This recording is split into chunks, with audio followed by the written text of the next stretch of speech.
22 films sont en compétition. L'information continue dans votre région. Bonsoir à tous, merci d'être avec nous. Voici les titres du journal de 19h. Nous parlerons de cette manifestation de soutien qui a rassemblé des professeurs d'un collège de Saint-Maurice-l'Exil en Isère. L'un de leurs collègues a été récemment sanctionné pour avoir fait des remarques à un élève indiscipliné. Sa remarque aurait été perçue comme une insulte. Devant le tribunal administratif de Lyon, des ouvriers de Renault Trucks, Cirisbus et Arvin Meritor ont réclamé que leurs usines soient classées site amiante, un classement qui pourrait leur permettre d'obtenir des départs en retraite anticipée. Dans le journal, nous serons en direct de l'Astrobal, le temple du basket à Villeurbanne, à l'occasion du début des playoffs. C'est bien ça, Clément? Oui, c'est ça, Olivier. Dans ce journal, ce soir, nous ferons le point sur ces quarts de finale de play-off du championnat de France de basket qui débute. Villeurbanne accueille Strasbourg ce soir pour la première manche. De leur côté, les Roannais se rendent à Cholet. Villeurbanne-Roanne, ça pourrait sembler une finale, mais c'est encore très très loin pour qu'on en parle. À tout à l'heure. Merci Clément. Dans l'actualité sportive, on suivra également la probable désignation demain de Jean-Michel Aulas à la tête du G14, ce groupe qui rassemble les clubs de football européens les plus riches. Alors Jean-Michel Aulas, justement, fait l'objet de notre série hebdomadaire, 20 ans à la tête de l'OL. On s'intéresse ce soir à la période 1992-1998. L'Olympique Lyonnais est désormais en D1, mais son retour est plutôt difficile. Regardez.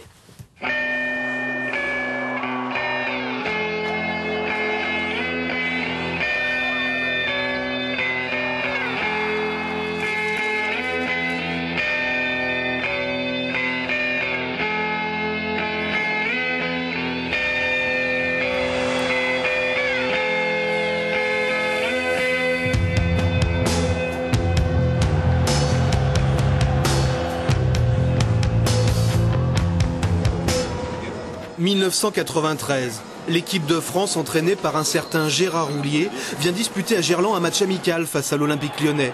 Un club dans le ventre mou du championnat mais qui dispose d'un trésor, son centre de formation. D'ailleurs ce soir-là, la France bat Lyon 4-1 et le but lyonnais est signé d'un jeune stagiaire, Florian Maurice. Lyon a la réputation d'être probablement le club, l'un des meilleurs clubs en France au niveau des jeunes et surtout le club qui n'hésite pas à propulser un jeune en équipe première dès qu'il en a la possibilité.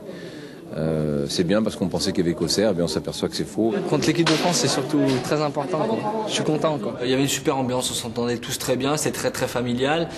Et puis on n'avait pas cette pression aussi que peuvent avoir aujourd'hui les joueurs lyonnais, parce que nous, il n'y avait pas d'objectif de titre à la fin de la saison, même si on espérait, pourquoi pas, accrocher une Coupe de France ou une Coupe de la Ligue à l'époque.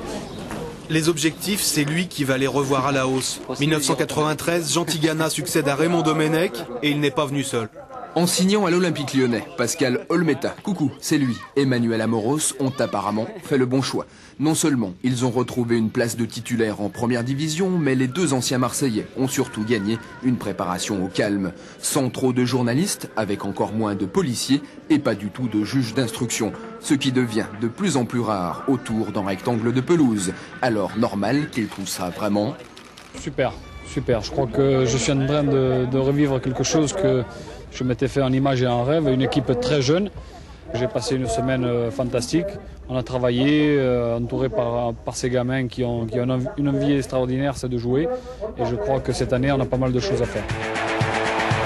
Emmené par les Maurice, Julie, Gava et Abedi Pelé, défendu par Ngoti, Amoros et Olmeta, l'Olympique Lyonnais retrouve des couleurs.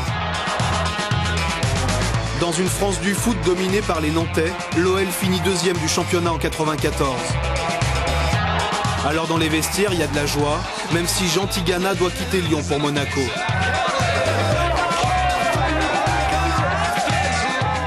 Ça fait depuis 1978 que je regarde les résultats de l'OL.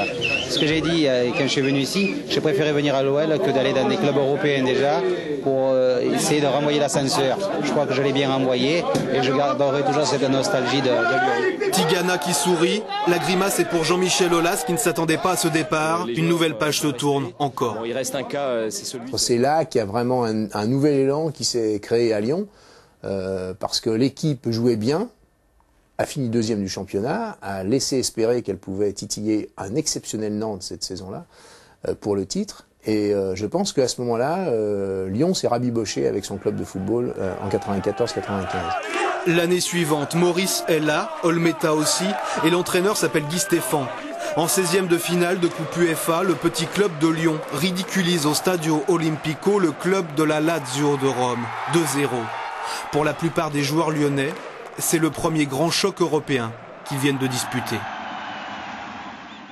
Derrière, on se fait éliminer par Nottingham Forest et on reste sur notre faim, quoi, parce que tu bats la Lazio et à Gerland et à Rome, et derrière tu te fais éliminer par Nottingham Forest. Donc de suite, notre cote de popularité, elle était là contre la Lazio, et de suite, elle est retombée à 0. Donc,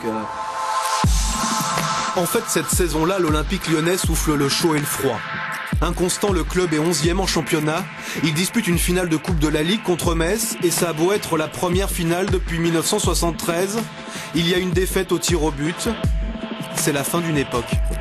Alors que Lyon était arrivé en finale de la Coupe de la Ligue 1996, dans les jours qui avaient précédé cette finale, Jean-Michel Aulas avait prévenu: si nous ne gagnons pas cette finale de Coupe de la Ligue, je démissionne. Bon. Il a retenu parole, il a changé d'option après. Mais voilà, donc ça voulait bien dire que quelque part, il se rendait compte qu'il y avait quelque chose qui clochait, et voilà. S'en suivront 2 saisons moyennes avec une 8e et une 6e place. 1999, l'OL accueille le club italien de Bologne en quart de finale retour de Coupe UEFA. À l'aller, les Lyonnais s'étaient fait corriger 3-0. Alain Caveglia, capitaine de l'équipe, ouvre le score au bout d'un quart d'heure de jeu. Son but entretient l'espoir.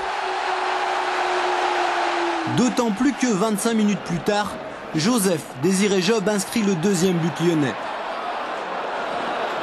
Mais l'espérance sera vaine, Lyon ne marquera pas d'autre but à l'équipe de Bologne.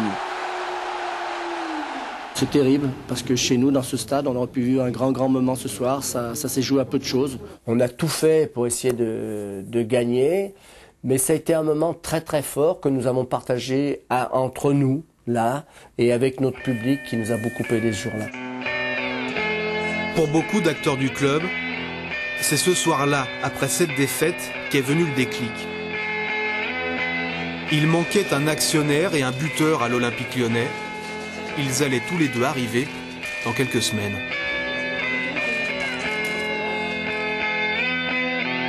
Sonny Anderson, qui sera la star du 3e épisode de la saga. Dans la rubrique, quel est votre avis ce soir? De nouveau la polémique sur la venue de Nicolas Sarkozy sur le plateau des Glières. Polémique aussi après cette manifestation contre toute récupération politique de la résistance. Des avis, des voix, c'est à vous. Bonjour, vous êtes bien en communication. Bonjour. Oui, bonjour. Bonjour, je m'appelle. Allô, bonsoir. Je suis stupéfaite de voir des résistants se prêter à cette polémique médiatique orchestrée par des hommes de l'ombre d'aujourd'hui, n'ayant pas de passé glorieux, mais un goût certain pour les eaux troubles. Allô ? Une personne qui se présente aux élections, c'est important qu'elle puisse montrer le respect qu'elle a pour les résistants. Je pense aussi que les personnes qui y sont aujourd'hui ne sont pas propriétaires de ce lieu, ne sont pas propriétaires de ce qu'on peut en faire. Je trouve très étonnant la réaction des personnes en Savoie par rapport à Nicolas Sarkozy. Il n'a rien voulu s'approprier. Au contraire, il fait honneur pour moi. Je ne vois pas pourquoi on ferait un reproche. Il a simplement prouvé qu'il était attaché, au contraire, à toutes ses valeurs. Après la guerre, les résistants survivants ont contribué à construire la sécurité sociale, le service public et ont beaucoup œuvré pour développer la solidarité. Il me semble que le programme de Nicolas Sarkozy est à l'opposé de ces valeurs de solidarité.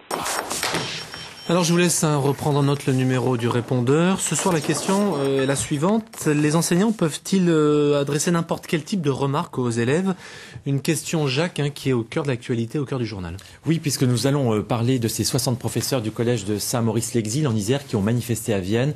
À l'origine de leur colère, la plainte déposée par des parents contre un enseignant pour une remarque faite à leur fils et qui a été considérée comme une insulte. Merci Jacques, on vous retrouve bien sûr à 19h. Mais tout de suite, je vous laisse découvrir en images le reste du 19-20. Très bonne soirée à tous.